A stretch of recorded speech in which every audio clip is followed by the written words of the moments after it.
Good morning. This is a recording for Sunday, February 4th. The essay from the Book of Awakening by Mark Nepo that I'm going to read for you today is titled Self-Confidence. As always, I'm going to do the reading and then we'll do a short practice around.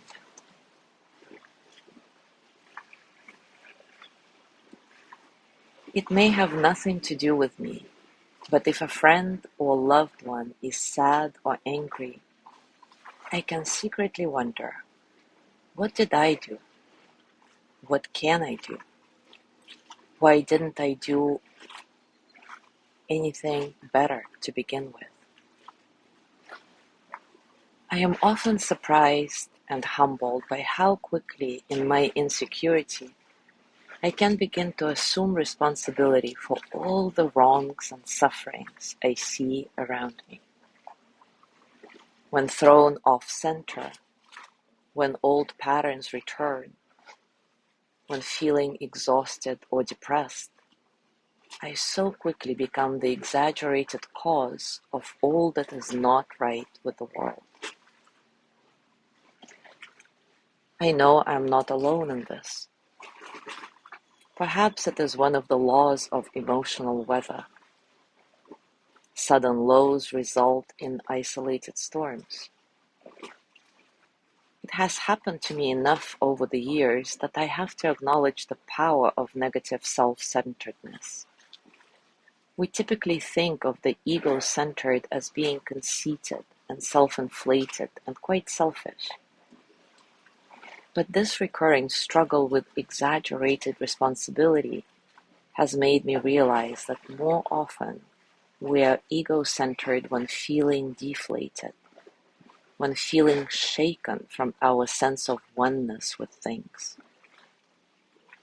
In that place of separation, we become darkly self-centered, blaming ourselves for not fixing things or making things right, or for letting bad things happen.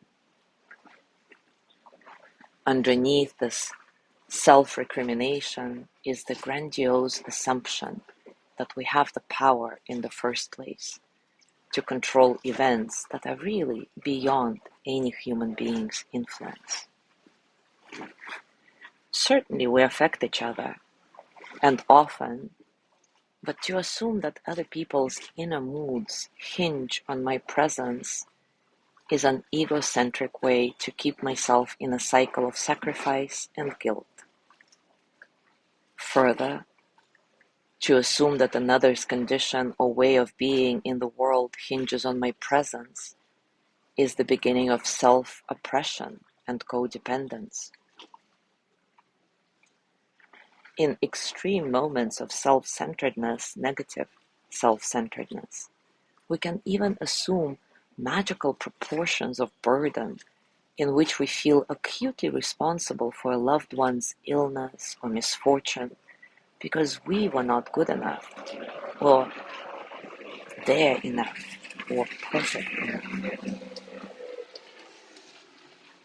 It is helpful to note here psychologist Michael Mahoney's definition of self-confidence. He traces confidence to the Latin confidere, fidelity, and understands self-confidence as a fidelity to the self. Indeed, it is only a devotion to that sacred bottom beneath our moods of insecurity that brings us back in accord with the center of the heart, which shares the same living center with all beings. This is what the Hindu tradition calls Atman, the shared immortal self. So now, when I trip into moments of low self-esteem and feel certain that I am the cause of all this bad weather, I try to feel the pace of the earth turning beneath my feet, and pace of the clouds drifting over my head, and the pace of my heart opening after a lifetime of pain. When these align, I am weakened of my ordinary will and awakened into a power greater than any one heart, greater than the weather of any one day, or the mood of any one life. Wow, what a powerful essay. I myself spent a lot of times in this negative self-centeredness, and so I can surely relate to that. I spent a lot of time in therapy as well, trying to work through the self-centeredness, and it actually helped a lot. In fact, what helped the most was when I did EMDR. If any of you are interested in this modality, let me know. I'll share a little bit more about that. And now let's just do a practice around it. So take a comfortable position, and as always, take a few moments to settle. Settle into your body, into your heart, your mind. Settle into this moment, right here, right now. Let your breath be natural, soft. See if you can get a sense of spaciousness in your breathing, a sense of freedom. Letting all the experiences of the present moment flow through you as energy that they are, without struggle.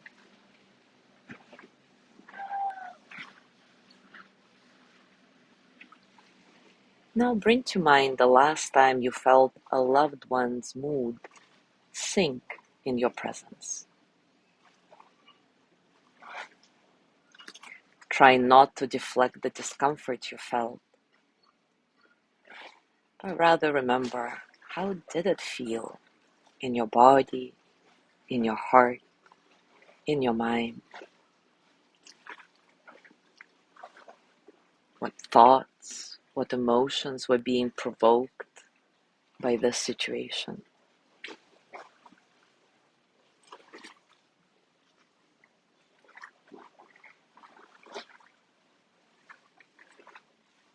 See if you can let go of all your self-questioning and try to breathe through to the calm you felt before bringing this to mind.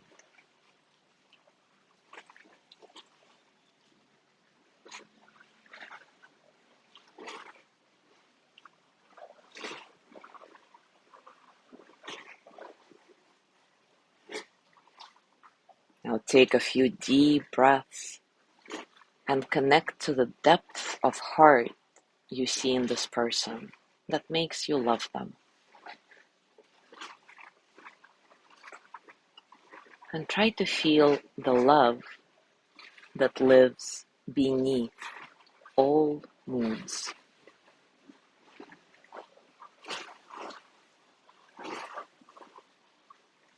And from this place, let's send the energy of loving kindness to this person you brought to mind. May they be filled with loving kindness. May they be well in body and mind. May they feel cared for, protected, at ease. May they know deep, natural peace.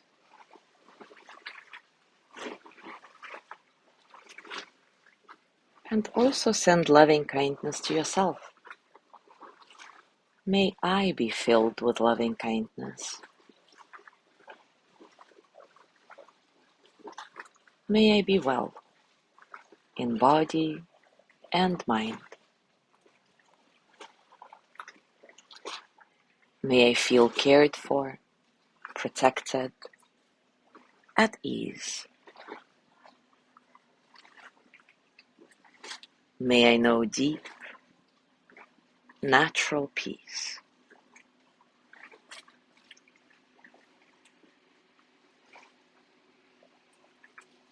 As you gently let go of your practice, as always, scan your body and notice what's going on for you right now, physically, emotionally, mentally. How are you, really?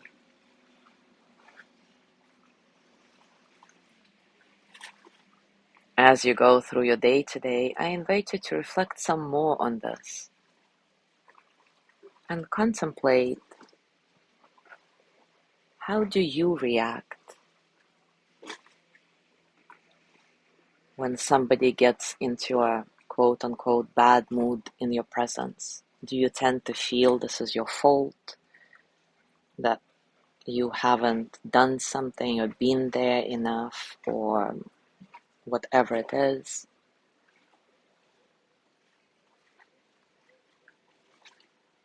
And see how you can connect to the love that lives beneath all moods, the moods of people around you and your own. As always, enjoy your discoveries.